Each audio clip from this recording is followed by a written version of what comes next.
I'm ready too. Yeah, the good news is the boring marketing guy is going to talk for about 5 minutes, and then the really smart guy is going to talk for the balance of the time.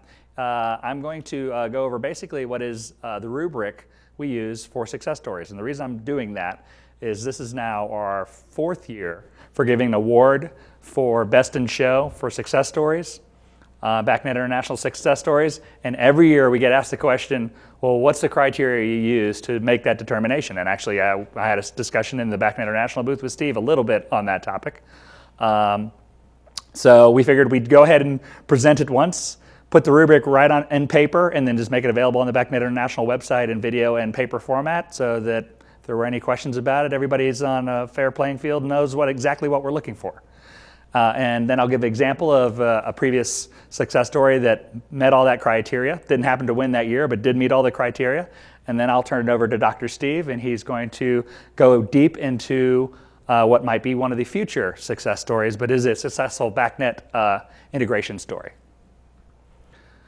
So basically covered that. We'll talk about what a success story is. Oh, and I will cover, hey, why should you do a success story? Given the audience, I really got one guy to talk to about that. So won't really sweat that too much, but I will go over it really quickly. Okay, so this is the rubric. This is the rules that we use at BACnet International to say which story wins this year, right? It's a lot of stuff, but basically what we're looking for is a compelling story and narrative about how BACnet solved the problem that the customer had, more than another protocol, right? They use BACnet, and were all these different items identified, documented, and put in the presentation, or in the online BACnet success story. Does everybody know what the BACnet success stories look like online? Do we not know? I see no, I'll see a C, yes, no? Okay, well, real quick, it's an online form. It's on BACnet International, and it's one of these kind of quick turnaround things that usually takes us a couple of days to review it and make sure it's not crazy.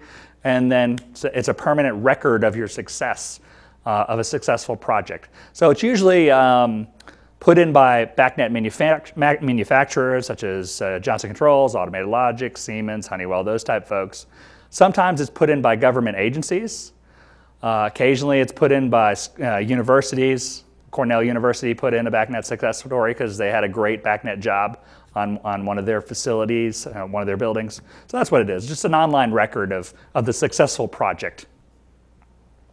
This is the criteria. If you'd like to see this criteria, we'll have it on the BACnet International website permanently, just like this.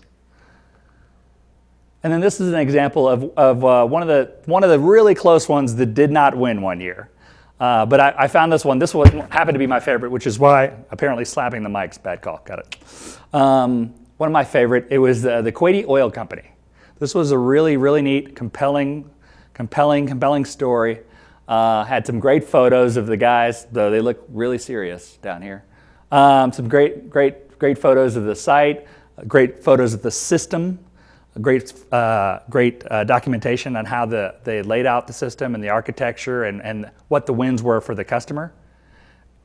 And they did a good job of enumerating the points, and this is what a success story looks like with pictures. Points and who the BACnet manufacturers were on the job.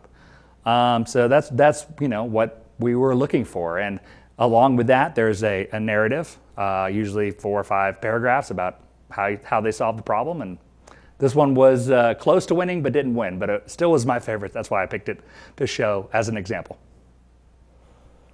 And then why do it? I'm now talking to the one guy in the room that actually is a manufacturer. That's Steve. Steve, why do you do it? You can win one of these. The Best in Show award. We give out one of these once a year to all the success stories that were submitted between this show and this show again next year are eligible. Every one of them is eligible. They need to be nominated, and then they go through the rubric process I had above via committee. And then every success story gets one of these, whether they win or not. And that's just to say, hey, thanks for submitting the success story. We give you 2, one for you and one for your customer site. And it's free.